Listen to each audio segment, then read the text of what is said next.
Ce printemps a été long, et pour la première fois, j'ai pris le temps. Je me suis assise ici et j'ai lu. J'ai tourné les pages et me suis surprise à surtout regarder les images. Je voyais des femmes que je pensais connaître.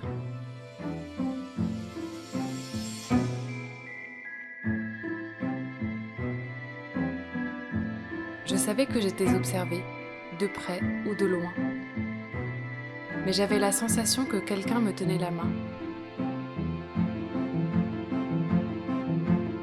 Il essayait sûrement de me montrer les étoiles. J'ai eu envie de le dessiner. Au milieu de 200 000 autres, j'ai pris un papier et un crayon et j'ai représenté ce que je venais de voir, ce que je n'avais pas encore vu.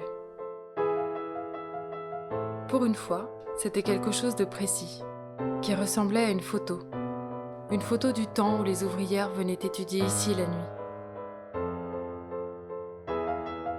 J'ai posé de la couleur, hésitant longuement avec le jaune, le rouge, le vert et le bleu.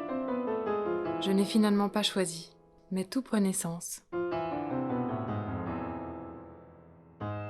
J'ai commencé à construire de mes mains.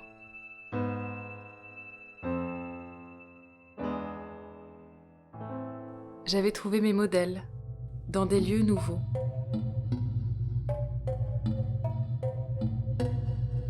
Il fallait d'abord que je les observe. Cela m'a pris du temps. Tous ces détails pour rendre ces gestes si précis. Lorsque j'ai enfin cru comprendre comment tout pouvait s'assembler, cette porte est arrivée. Elle était bien trop grande. J'étais pourtant sûre qu'elle rentrerait dans le coffre de la voiture.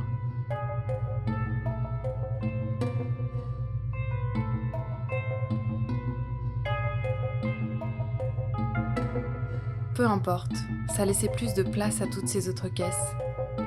Des caisses qui venaient de loin. Chacune d'entre elles, précieuse et fragile, comme ces souvenirs de voyage. Des voyages qui n'existent plus qu'à travers les images que j'ai soigneusement conservées et qui voient la lumière du jour que trop rarement.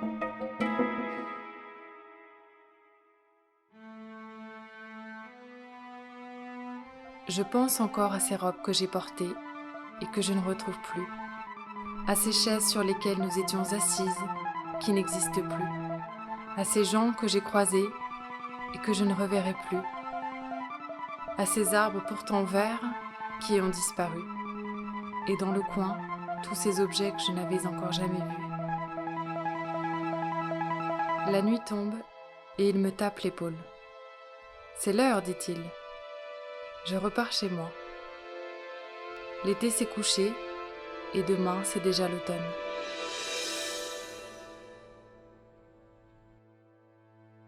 Avec Harper's Bazaar, le dessin sans réserve, luxe, un printemps incertain et histoire de photographie.